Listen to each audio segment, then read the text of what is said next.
कैसे हैं आप सभी। आज हम देखने वाले हैं डार्क प्लेनेट। मूवी की शुरुआत में एक नरेटिंग वॉइस हमें बताती है कि ये समय 2157 का है, जहां इंसानों ने पृथ्वी को पूरी तरह से संभाल लिया है। सारी लड़ाई खत्म हो चुकी है, ऐसी ऐसी दवा बन चुकी है जिसकी एक गोली से दुनिया की हर बीमारी को खत्म किया जाए। और अब जब इंसानों ने पृथ्वी को संभाल लिया है तो उन्होंने एक कदम आगे बढ़ने का सोचा, ताकि पृथ्वी जैसा एक और प्लेनेट ढूंढ पाए और वहां एक्स्ट्रा टेरेस्ट्रियल लाइफ मौजूद है उसके बारे में जान पाए। तो अब हम मैक्स नाम के एक लड़के को देखते हैं जो अपने स्पेसशिप को लेकर ऐसे ही किसी प्लेनेट की तलाश में निकला होता है। लेकिन जैसे वो डीप स्पेस में आता है, एक एस्ट्रॉयड उसकी स्पेसशिप से टकरा जाता है, जिसकी वजह से मैक्स को अपनी जान बचाने के लिए सबसे नजदीकी प्लेनेट पर लैंड करना पड़ता है। अब उस प्लेनेट पर आने के बाद मैक्स जैसे अपने स्पेसशिप से बाहर आता है, वो स्पेसशिप धमाके का शिकार होकर बर्बाद हो जाता है, जिस वजह से मैक्स का पृथ्वी से संपर्क बिल्कुल टूट जाता है। ना ही वो यहाँ से पृथ्वी जा सकता है और ना ही संपर्क करके किसी की मदद को बुला सकता है। बेचारा ये सोचकर तो एकदम परेशान हो जाता है कि अब मैं करूं क्या, ये तो बिल्कुल नई जगह है। लेकिन थोड़ी देर खुद को संभालने के बाद वो तय करता है कि उसे इस प्लेनेट को एक्सप्लोर करना चाहिए, ताकि किसी तरह का कम्युनिकेशन सिस्टम उसको मिल जाए। उसके जरिए वो यहाँ पर पृथ्वी से मदद बुला पाएगा। साथ ही इस प्लेनेट की एक अच्छी बात ये होती है कि ये बिल्कुल पृथ्वी के वातावरण जैसा होता है, जिससे मैक्स को सांस लेने में कोई दिक्कत नहीं होती। अब मैक्स जैसे ही आगे बढ़ता है तो वहां पर जैफ नाम का एक सोल्जर आता है जो इसी प्लेनेट पर रहता है। मैक्स को उसकी भाषा समझ में नहीं आती, इसलिए वो ट्रांसलेट करने वाले डिवाइस को अपने काम में लगा लेता है, ताकि वो उसकी भाषा को समझकर उससे बात कर पाए।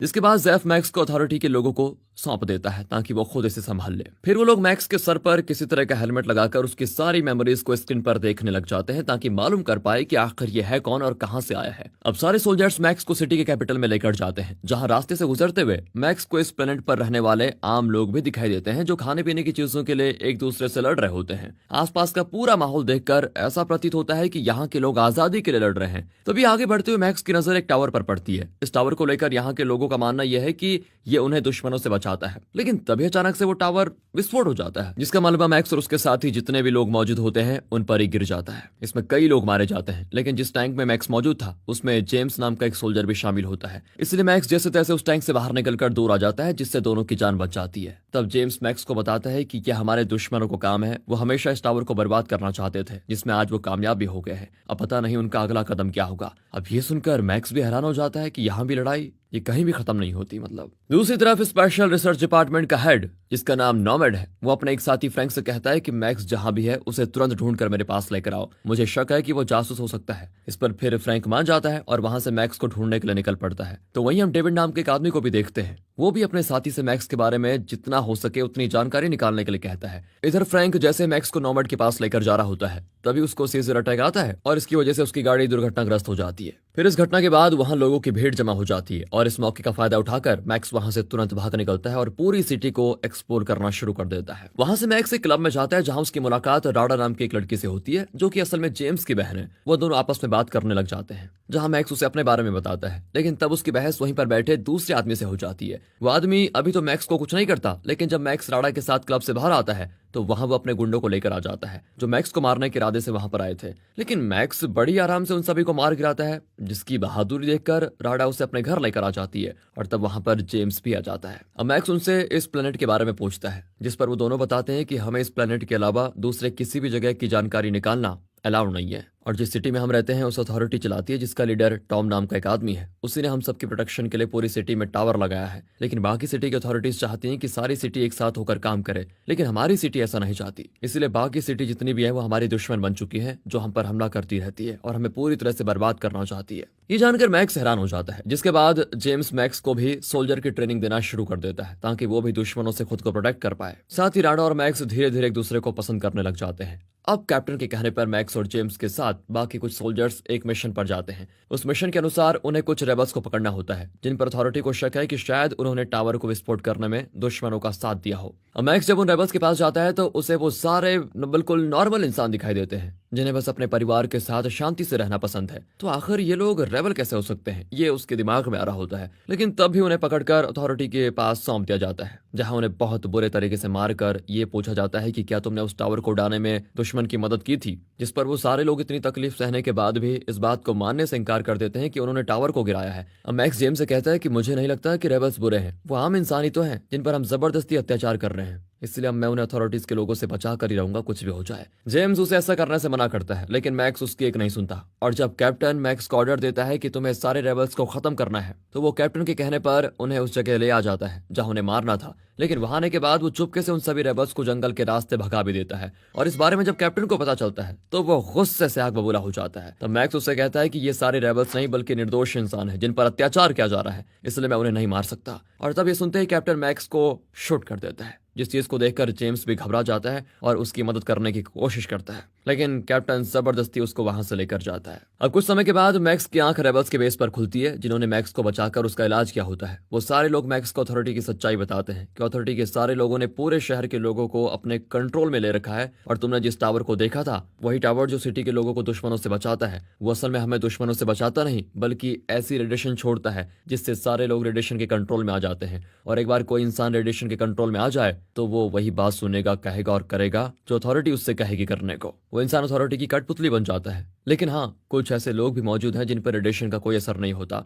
और जब भी रेडिएशन की वेव उस इंसान के साथ से गुजरती है उसे सिर्फ सीजर अटैक आ जाता है। और इसी अटैक की वजह से अथॉरिटी को मालूम पड़ जाता है कि इन लोगों पर रेडिएशन का असर नहीं हो रहा, इसलिए वो ऐसे लोगों को रेबल बताकर उन्हें मारने का ऑर्डर दे देते हैं ताकि सारे रेबल मिलकर अथॉरिटी के खिलाफ ना हो जाए। और लगता है तुम्हारे अंदर भी वही खास बात है, तभी तुम्हारे ऊपर रेडिएशन का असर नहीं हो रहा। अब ये सुनकर मैक्स और हैरान हो जाता है और ये तय करता है कि उसे किसी भी तरह अथॉरिटी की सच्चाई लोगों तक लानी ही होगी। मैक्स सभी से कहता है कि सुनो मेरी बात, हमें इस सारे टावर को उड़ा देना चाहिए ताकि सभी अथॉरिटी की कंट्रोल से बाहर हो जाए। इस पर ये सारे मान जाते हैं। तब मैक्स उनकी टीम को लीड करते हुए एक टावर के पास जाता है। जाने के बाद वो सारे सोल्जर्स को मारना शुरू कर देते हैं, इसलिए सोल्जर्स भी उन पर हमला कर देते हैं जिसमें कई सारे मैक्स के साथ ही मारे जाते हैं। लेकिन तब भी मैक्स उस टावर में बॉम्ब लगाकर उसे उड़ाने में कामयाब हो जाता है। लेकिन उसके कई साथी मारे भी जा चुके होते हैं तो उसे इस बात का बहुत दुख भी होता है। अब मैक्स वहां से जेम के पास आता है जिसे देखकर वो हैरान भी होता है और खुश भी। फिर मैक्स उसे टावर की सच्चाई बताता है, लेकिन जेम्स को इस बात पर पूरा भरोसा नहीं होता कि अथॉरिटी ऐसा कर सकती है। उसे ये यकीन होता ही नहीं कि ये टावर उनकी रक्षा नहीं बल्कि उन्हें कठपुतली बनाने में मदद कर रहा है। वो इसीलिए क्योंकि जेम्स ने अपना पूरा बचपन यहीं पर गुजारा है। लेकिन इसी बीच वहां पर सोल्जर्स आ जाते हैं और उन पर हमला कर देते हैं, जो यहाँ पर उन्हें पकड़ने के इरादे से आए थे, क्योंकि सोल्जर्स को पता चल चुका था कि मैक्स को सच्चाई पता चल चुकी है और उसकी टीम भी है अब, और उसके साथ जेम्स और राडा भी शामिल है। मैक्स और बाकी अब उनसे लड़ने की कोशिश करते हैं, पर सोल्जर्स की तादाद बहुत ज्यादा हो जाती है जिस वजह से वो पकड़े जाते हैं। इसके बाद उन्हें जेल में बंद कर दिया जाता है जहां पर मैक्स के और भी साथी हैं। यहाँ आने के बाद मैक्स की मुलाकात जेफ से होती है जिसे भी रेबल होने की वजह से यहाँ बंद किया गया था। मैक्स उन सभी को बताता है कि हमें कैसे भी करके इस जेल से निकलना होगा ताकि हम सारे टावर को खत्म करके लोगों को अथॉरिटी के चंगुल से बचा पाए,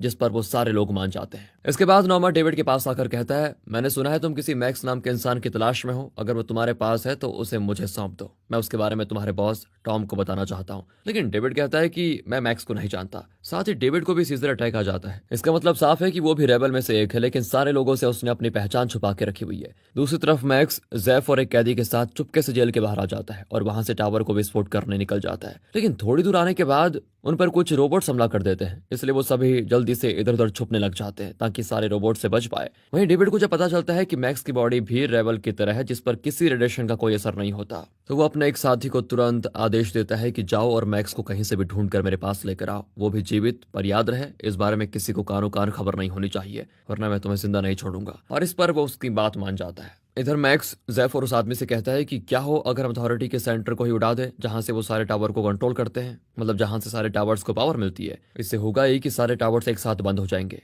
लेकिन जेफ कहता है कि ऐसा पॉसिबल नहीं है, टावर को बहुत ही अलग तरह से डिजाइन किया गया है जिसके बारे में कोई नहीं जानता कि वो ऑपरेट कैसे और कहां से होते हैं। अब ये सुनकर मैक्स फिर परेशान हो जाता है कि आखिर करे तो करे क्या करे। जेफ आगे बताता है कि साउथ में कई लोग रहते हैं जिन पर भी रेडिएशन का कोई असर नहीं होता, लेकिन उनका हमारी सिटी के लोगों से कोई लेना देना है नहीं, वो हमारी मदद भी नहीं करेंगे एक तो। तभी वहां पर एक ऑटोमेटिक टैंक आकर सभी पर हमला करना शुरू कर देता है, पर मैक्स जैसे तैसे अपनी जान पर खेलकर टैंक में घुस जाता है और उसके ऑटोमेटिक कंट्रोल सिस्टम को बंद कर देता है। अब मैक्स अकेले उस टैंक को लिए सिटी के बॉर्डर के पास आता है ताकि वहां से साउथ जाकर उन लोगों को अपनी टीम में शामिल होने के लिए मना पाए। पर बॉर्डर पार आने के बाद सोल्जर्स मैक्स को रोक लेते हैं। उन्हीं में मैक्स को जेम्स दिखाई देता है, इसीलिए वो उसे अपने टैंक में डालकर सारे बैरिकेड्स तोड़कर बॉर्डर के बाहर आ जाता है, जहां रास्ते में वो फिर से जेम्स को ये यकीन दिलाने की कोशिश करता है कि सच में अथॉरिटी रेडिएशन से सभी लोगों को कंट्रोल में कर रही है। तब जाकर जेम्स को इस बात पर यकीन होता है क्योंकि बॉर्डर क्रॉस करने के बाद उस पर रेडिएशन का असर कम हो गया था, जिसकी वजह से वो एकदम गुस्सा हो जाता है कि आज तक हमारे साथ धोखा हुआ है, और वो भी ठान लेता है कि अब मैं अथॉरिटी को छोड़ूंगा नहीं। इस पर मैक्स उसे अपने प्लान के बारे में बताता है कि हम साउथ जा रहे हैं, वहां के लोगों से मदद मांगेंगे ताकि सारे टावर्स को खत्म कर पाए,